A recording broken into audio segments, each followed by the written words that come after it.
One summer day a few years back, I went for a ride that would occupy most of my afternoon. The route would take me into town, along a large creek, and wind me in and out of the city limits. My horse and I were picking our way along, since there had been a fair amount of rainfall of late. That meant the water level was a little higher than normal, and we were being careful to look for where the creek bank might have been washed out. As CK, my horse, and I were crossing a gravel bar, we made a startling discovery. The gravel bar, which we had crossed many times, had made an alarming transformation. Instead of being the solid gravel we had come to expect, we discovered that the soil beneath the thin layer of gravel had indeed become mud. CK immediately sank to his knees in the mud.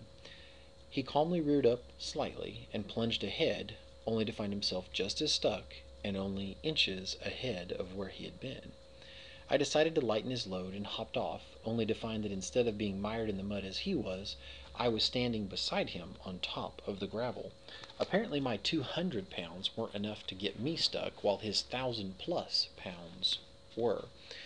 He was somewhat frightened, but I calmed him with soothing words and looked around for a solution. We were riding alone, and far enough from any available help that I couldn't expect it soon. Besides, what kind of wrecker truck hauls out horses from the mud? Off to my left was the closest section of firm, dry ground, and I mentally measured the distance off. He could make it, but he would have to jump. I stepped back out of his way and loosened his long split reins to give him his head. I wasn't entirely sure he would understand what it was I wanted, but it couldn't hurt to try. I smooched at him to get his attention and pointed at the dry bit of ground, giving him the command, "Hup." CK knew that hup meant to jump over a log or similar obstacle. He also didn't like my idea. When I said hup, instead of nickering back how high, he snorted and shook his head. I knew it was the only option available, since I was fresh out of ramps, or bridge building materials, or shovels to dig him out with. I was also concerned that some of the gravel might have cut his legs, and he might be bleeding somewhere under the mud. Again I pointed at the spot. "Hup!" I commanded again, more firmly, emphasizing the last syllable. CK's ears twitched, and he looked at where I had pointed for a long moment.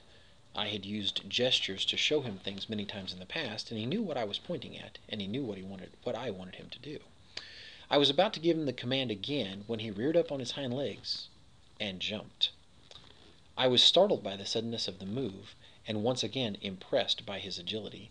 Reared up on his hind legs, he turned slightly to his left and propelled himself forward, and as God is my witness, landed on all 4 feet within inches of where I had pointed to. He came so close to me when he jumped that my stirrup passed dangerously close to my face, but he had done exactly as I had asked. At the time, I was too busy checking him for injury to fully realize the amount of intelligence, and especially the amount of trust, he had just displayed. I quickly wiped the mud from his legs and looked for cuts, then washed his legs clean in the creek to be sure. It was a miracle he hadn't been cut up, but he was fine. Interestingly, while I was washing him off, he put his head against my side and inhaled. At the time, I didn't know just what a compliment it was that he was paying me. On the one hand, subordinate horses display their subordinate status by lowering their head and touching the alpha horse on the flank or belly. I have also seen displays of love and affection in the same gesture, and even gratitude for protection on occasion. His body language was telling me that I was his boss, his protector, and that he loved me, all at the same time. Oblivious at the time to what he was trying to say, I patted him on the neck, told him he was a good boy, and swung back into the saddle to resume our ride.